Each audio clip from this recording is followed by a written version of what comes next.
Si votre smartphone vous suit partout, que vous n'arrivez plus à décrocher, cette émission est pour vous. C'est parti.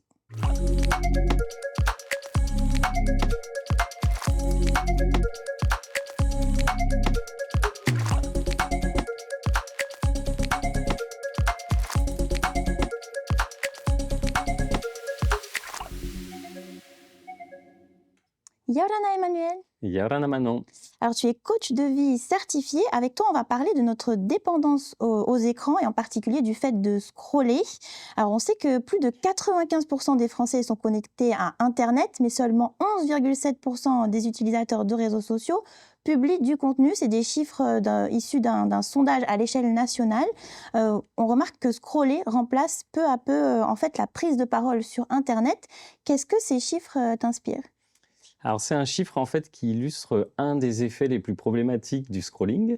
C'est que ça enferme notre cerveau dans un tunnel de contenu qui utilise notre attention passive. Donc, on ne fait plus rien à part scroller. Et donc, effectivement, ça diminue considérablement notre capacité à s'exprimer, à interagir. Ce n'est pas le but. Le but, c'est de nous maintenir captifs le plus longtemps possible. Donc, c'est vrai que c'est un des soucis et ce chiffre en est le révélateur. Aujourd'hui, c'est vrai que les écrans sont partout, nos smartphones ne nous quittent plus, c'est presque un doudou, on va dire. Alors toi, tu proposes des ateliers pour apprendre à décrocher. Comment ça se déroule ? Alors, comment ça se déroule ? D'abord, la nouveauté, c'est que ce n'est pas des ateliers spécifiques pour les jeunes. Pourquoi ? Parce qu'en fait, on se rend compte qu'on est tous concernés. Par exemple, sur le premier atelier qui a eu lieu il y a 10 jours, on avait des ados, 16 ans, des jeunes adultes, 20-30 ans, jusqu'à des seniors. Et plus il y avait de partage, plus ils se retrouvaient. C'est-à-dire que les usages numériques sont très différents, mais par contre, les problèmes d'addiction, de dépendance, tout le monde était concerné. Donc ça, c'est vraiment frappant. Et puis, il y a une conférence sur Tahiti qui montrait bien que le premier problème, c'était que les jeunes imitaient les adultes. Donc voilà. Alors, comment ça se passe ? C'est des ateliers de coaching. Donc, ça veut dire qu'il y a assez peu de théorie. La théorie, c'est juste pour comprendre pourquoi on se laisse embarquer là-dedans. Et après, le but de l'atelier, c'est de faire vivre une expérience. Dans cette expérience, d'abord, réussir à s'évaluer. Quel est mon degré de dépendance et d'addiction au smartphone et aux écrans ? Donc, le résultat systématique, c'est je sous-estime mon degré de dépendance. Mais bon, je vais faire des petites expériences ludiques pour que chacun puisse s'en rendre compte. Ensuite, c'est identifier les impacts dans ma vie. Où est-ce que ça m'embête le plus ? Où est-ce que j'ai envie de créer du changement ? Et à ce moment-là, la dernière partie de l'atelier, c'est quels sont les premiers pas, les premières actions que je peux mettre en œuvre pour commencer à sentir une amélioration, à reprendre mon pouvoir sur mon temps de vie. En gros, c'est ça le programme, ça c'est sur un atelier de 4 heures et c'est déjà ambitieux. Alors l'addiction aux écrans, c'est une addiction qui est reconnue. Avant de poursuivre avec toi, on s'est rendu au centre d'addictologie.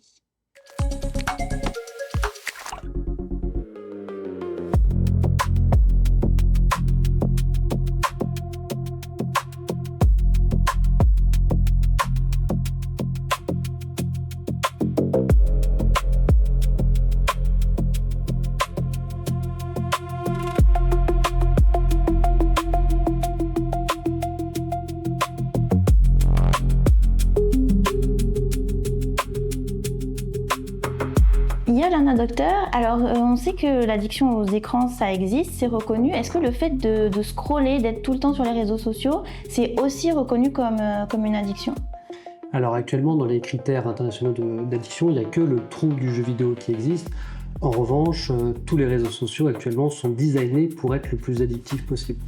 On va avoir l'infinite scroll, donc le fait de glisser, de slider un petit peu les informations, qui crée de la récompense aléatoire. C'est-à-dire qu'on a des choses nulles, puis un truc bien, qui crée un choc de dopamine, un gros shoot, et qui va dérégler le circuit de la récompense et monopoliser notre attention. En plus de l'infinite scroll, il va y avoir les couleurs qui vont nous attirer l'œil. On le voit bien sur le téléphone portable, certains c'est rouge, rose, jaune. Ça capte l'attention, c'est ce qu'on appelle la pulsion scopique.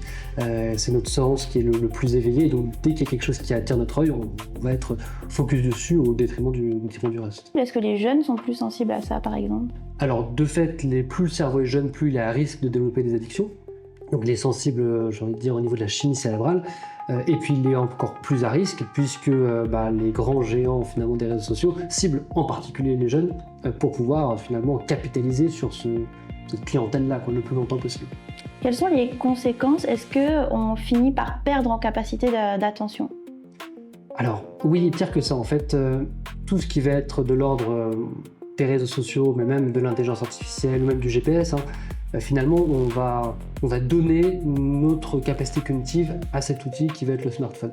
Donc on perd en capacité finalement visuospatiale, on perd en capacité de mémoire, de concentration, on va en plus engendrer une dette de sommeil à cause de la lumière bleue. Donc finalement, oui, on délaisse notre cerveau et on le donne à des outils technologiques qui nous rendent très très très dépendants. Est-ce qu'on peut revenir en arrière, c'est-à-dire que si on arrête de scroller abondamment, est-ce qu'on peut récupérer notre capacité d'attention? Alors oui, on peut. Alors ça peut être dur, ça peut durer quelques jours, hein. On va avoir des signes finalement de sevrage, on va être un peu plus irritable, un peu plus angoissé. Et le plus dur va être de faire face finalement à ce qu'on appelle l'intolérance de l'incertitude. Parce que c'est un peu le mal du siècle, c'est que finalement on a du mal à connaître notre chemin ou à imaginer le chemin qu'on doit prendre sans GPS. On a du mal à vérifier une information de notre tête ou dans un livre. Dès qu'on a une question et dès qu'on se la pose, dès qu'on est dans l'incertitude, on est obligé de prendre le téléphone portable, prendre des applications.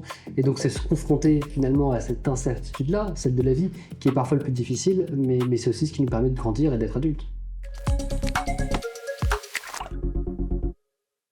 Retour avec toi en plateau, Emmanuel. Alors tu l'as dit, toi, ton approche, c'est celle d'un coach, donc aider les personnes qui viennent à toi à atteindre un objectif, donc en l'occurrence décrocher du téléphone. Est-ce que tu pourrais nous donner quelques astuces? Oui, et en même temps, tu vas voir, le plus dur, c'est pas de connaître les astuces, souvent, c'est d'arriver à les mettre en œuvre. Mais ça, c'est l'objet du coaching. Euh, 4 astuces clés qui ressortent de toutes les expériences, de toutes les études actuelles. Première chose, si je me protège pas des notifications, mon cerveau, il est programmé pour faire attention, pour mettre son attention sur des alertes. Donc le petit rond rouge avec un chiffre dedans, très mauvais. Donc première astuce, il faut désactiver le maximum de notifications ou quand on peut utiliser le mode concentration, par exemple, qui existe sur les téléphones. Deuxièmement, il faut limiter le temps que je vais passer sur mes applications et sur mon téléphone.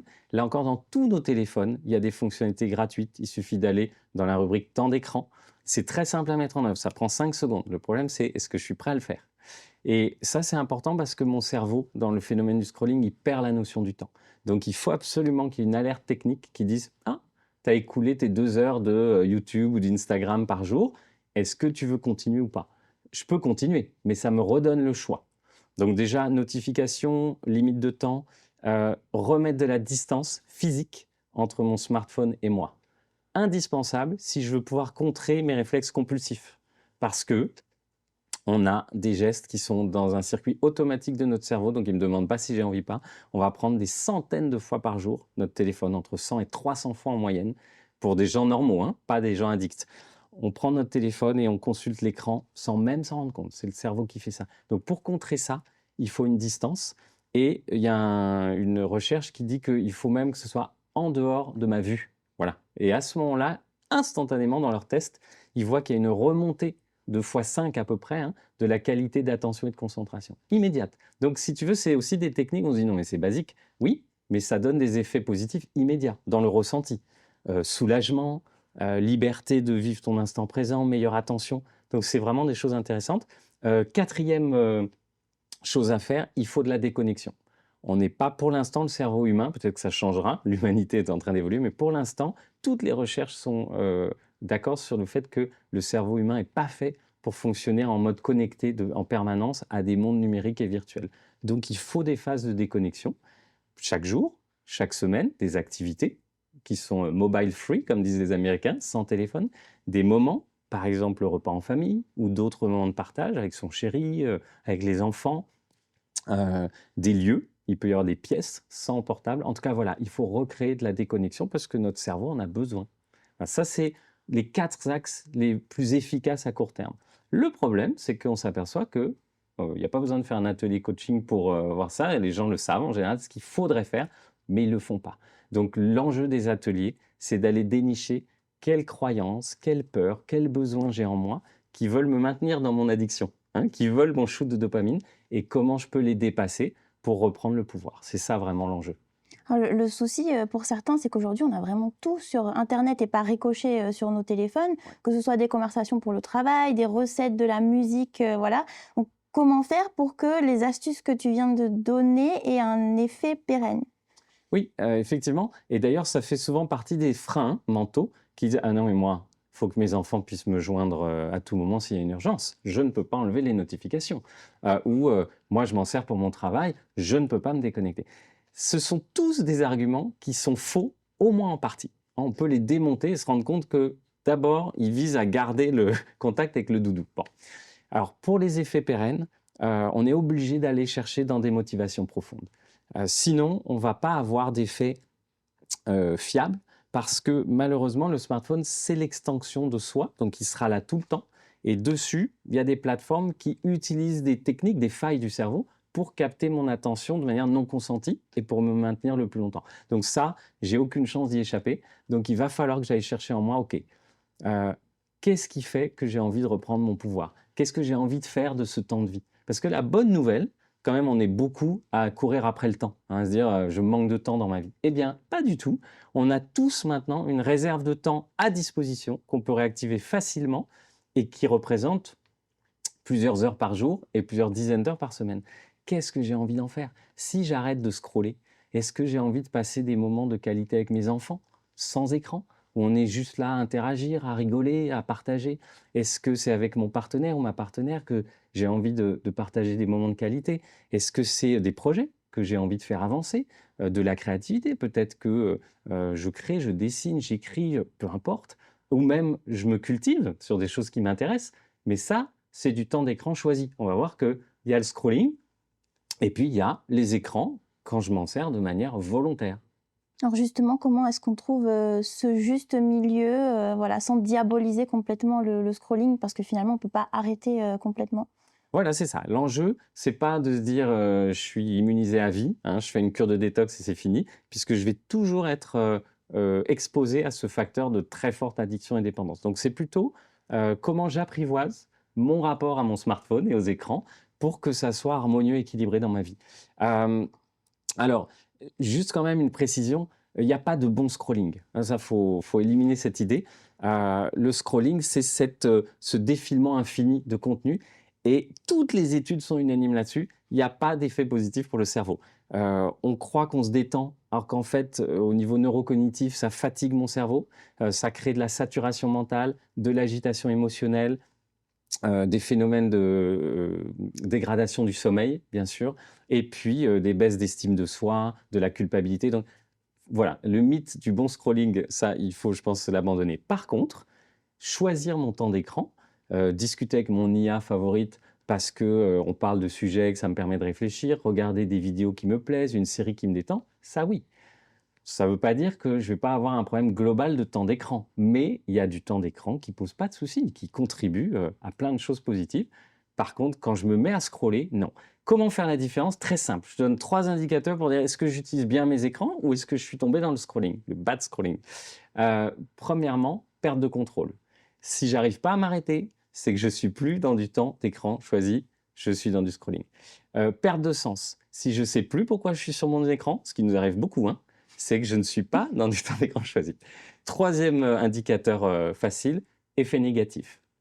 Si ça me crée de la tension, de la nervosité, de la déprime, du stress, si ça dégrade mon temps de sommeil, c'est que je ne suis plus dans du temps d'écran choisi. Voilà. Donc c'est très facile de faire la différence.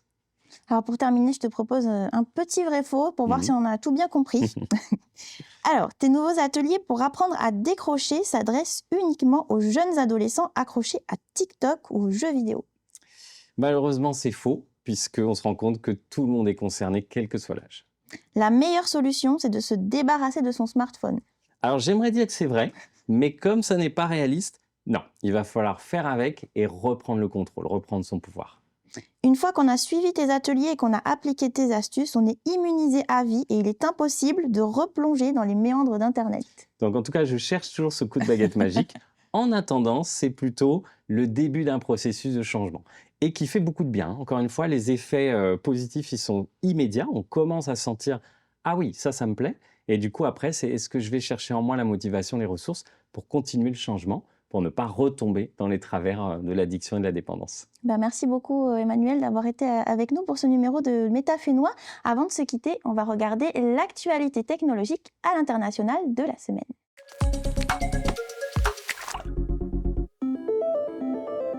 Le Vivatech, plus grand salon européen de l'innovation, s'est déroulé du 17 au 20 juin dernier à Paris.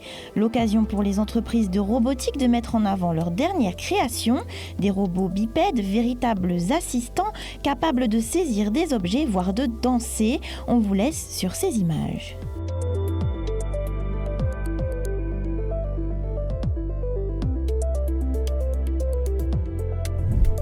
Merci d'avoir suivi ce numéro de Métafénois. On se retrouve la semaine prochaine. En attendant, restez connectés.